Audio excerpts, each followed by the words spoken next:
আমি সৈকত চলে এসেছি আবার একটা শর্ট রিয়াকশন ভিডিও নিয়ে।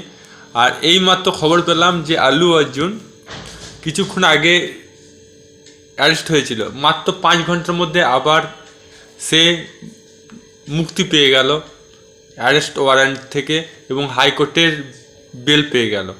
তো গল্পটা হচ্ছে এই রকম যে কোনো একটা অনুষ্ঠানে সে বিনা কাউকে জানিয়ে প্রমোশন করেছিল পুষ্পা 2 ফিল্মের জন্য সিনেমা হলে গিয়ে, এবং সেই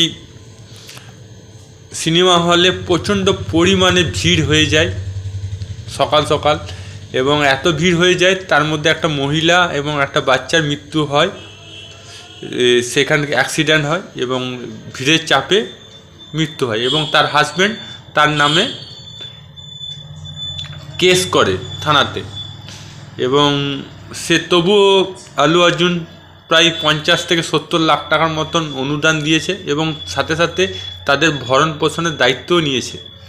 তবুও আজকে পুলিশ তাকে অ্যারেস্ট করেছিল আল্লু অর্জুনকে, এবং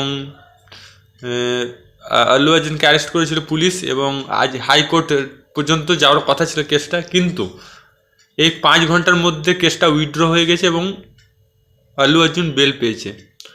তো এটা স্বাভাবিক ঘটনা, আমি জানতাম বেল পেয়ে যাবে, কারণ একজন সেলিব্রিটি মানুষ এবং তার একটা হাই প্রোফাইল মানুষ।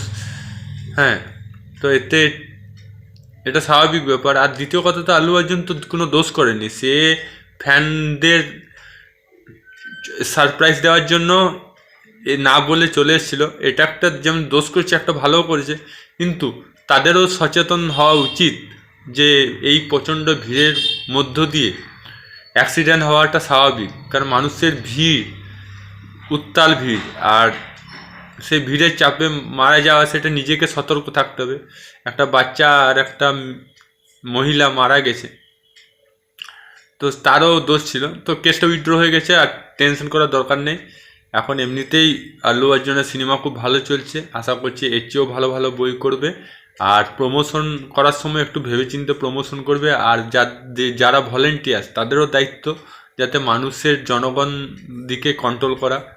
এটাই আমি বলবো। আপনার মতামত কি কমেন্ট বক্সে লিখে জানান। ভিডিওটা ভালো লাগলে লাইক করুন, চ্যানেল নতুন তাহলে সাবস্ক্রাইব অল বাটনটি প্রেস করুন। আবার দেখা হবে নতুন কোনো শর্ট ভিডিও নিয়ে। ততক্ষণ জয় হিন্দ, জয় ভারত, ভালো থাকো, সুস্থ থাকো।